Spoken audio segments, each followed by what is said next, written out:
Hey guys, in today's video I got a little bit of a math teaser for you, and how to get you out of a bind if you don't have any round pipe on site. I can keep you from going to your parts house. I can keep you from having to go back to your shop. So it should be a lot of fun.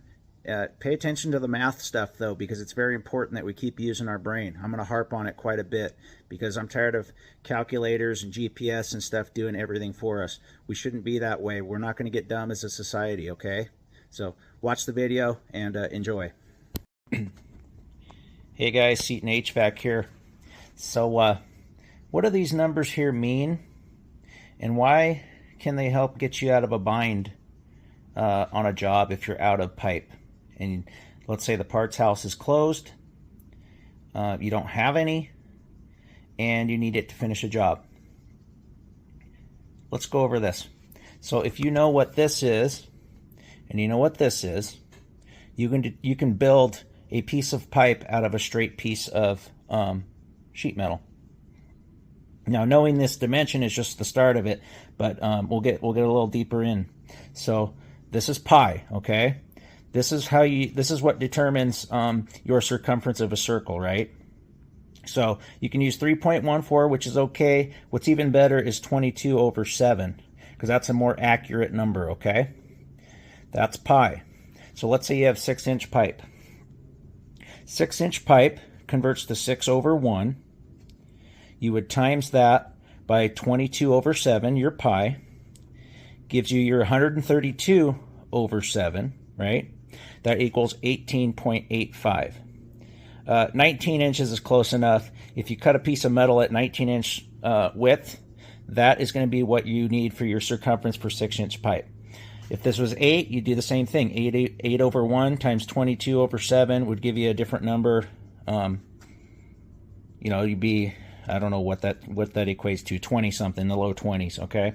So if you know these numbers, it can really get you out of a bind, or you could even do the math on all your basic sizes of pipe and keep yourself a cheat sheet on what you need, okay?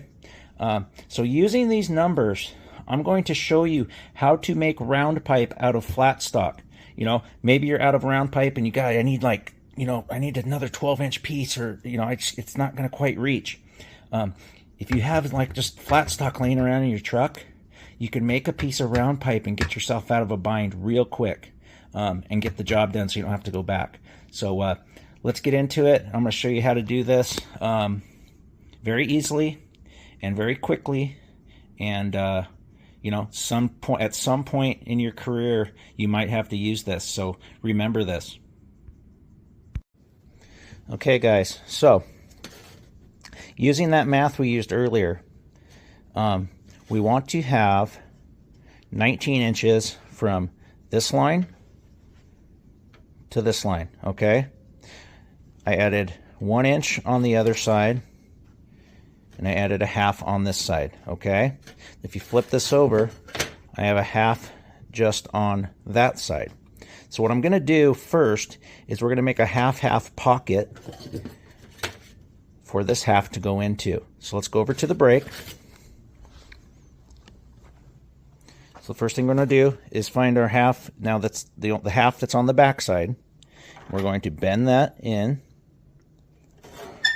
like so. Okay. Then we're going to bend that down, not too hard, because you want to be able to get metal in there later. Then flip it over.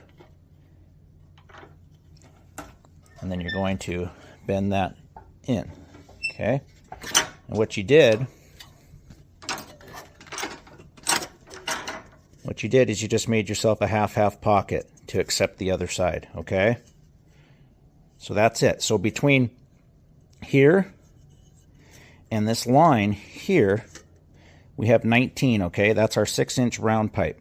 Now, this is a scenario, like I said, let's say, oh, shoot, I'm, in this scenario, I'd be like 4 inches short of 6-inch round. Don't have to go to a parts house, don't have to go back to my shop and get something. You can do this with hand tongs too, but I'm going to show you my brake. It's a lot easier.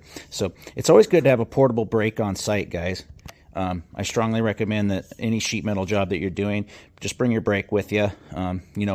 These are very portable. So Anyway, how do we make this round? You can't just bend it, and that won't work, right? So what I do is I put it in my brake like this, and then I just use the edge on my brake. See that? I just line that up and just give it a little bit of a memory. And you're just going to continue on all the way around. Just bring it out and just give it a little bit of a memory. Little bit of a memory. And you're going to work it all the way around. Now, if this was like 4-inch pipe, something smaller, you would make the bend on it more because it needs to turn more abruptly. So I'm not going to waste you with all this. Let me get this all bent for you, and then we'll be back. Okay, guys, we're back. So let me just hold on a second here, making sure that my video is rolling. I couldn't see the cursor. So you see what I did there? Now, basically, you want to do about a 1/2 inch of a relief, and see what it did to that. Okay, so the reason why we added 1 inch and 1/2 to the other is you're doing your half pocket on your one side, and then your other 1/2 inch is going to go in there. So then you just put those together like so. Okay, and you just made yourself 6-inch round and got yourself out of a bind. And you can do this with larger pieces.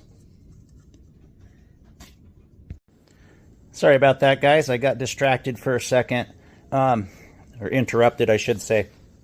So anyway, in closing on this, just put your relief bends you can do this with hand tongs too. That's why I said if you have a short piece and you're lacking, you can do this. You can even do it with your bar fold too, and just put it on the table. And if you got like a 24-inch bar fold, you can do up to a 24-inch piece of pipe just to get you out of a bind, guys. This isn't something you'd be doing all the time. But in closing, yeah, put your relief cuts about every 1/2 inch. You're going to add 1/2 to one side, and you're going to add 1 inch to the other to make your pocket.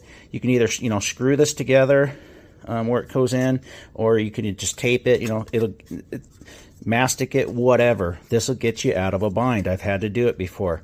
Not often, but I have. But I just made myself a piece of 6-inch round pipe that I did not have before.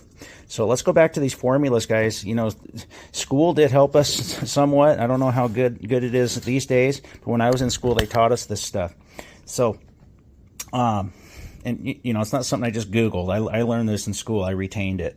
So, if you want to make 6-inch pipe, you're going to times that by pi, and that's going to give you what you need for your stretch out, your length of metal. 18.85, 19 is close enough. You're going to add your inch and your half. It'd be 20.5 would be your width of the piece of pipe you want to make, okay? Another cool thing that we learned in school, okay? Let's say you have an 8-inch pipe that you're running, and you have to convert it to rectangular. You don't have your ductulator on you. It's, you're going to have to use your brain, right? So, hold on a second, guys. Okay, guys, sorry about the interruptions. My daughter's not at daycare today, so we're kind of working and watching her at the same time. That's why I'm not out at that relocation job today. So anyway, in closing on that, so let's say I took my harness off because I can show it to you better this way. So let's say you have an 8-inch pipe and you need to convert to rectangular. You don't have your ductulator, which does all the math for you. So how do we determine area of a circle? Pi times radius squared, okay? So it'd be 22/7 times your radius of 8. So 8, half of your width is your radius, right? So it'd be 22/7 times radius, which is 4 squared. 22/7 times 16, because 4 squared is 16. Put that over 1 so you can multiply these together. That gives you 352/7, and that gives you 50 inches of area, okay? Well, so then we want to find a duct that's going to work with that, right? So we're trying to convert 8-inch round, right? So 50, what will equal our 50.28? Well, we got 5 by 10 duct will be 50.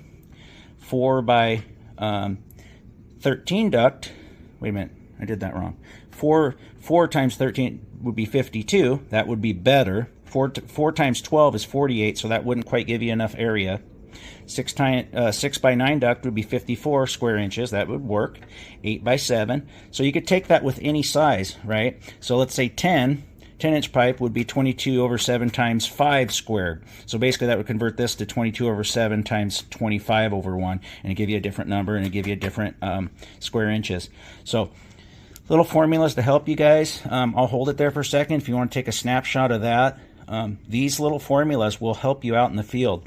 You know, if we don't keep using our brain and we let calculators and you know, Google do everything for us, we're really going to get stupid as a species because our brains aren't working anymore. You know, they go over this stuff in school, I'm sure, these days, but probably nothing like they did when I was in school.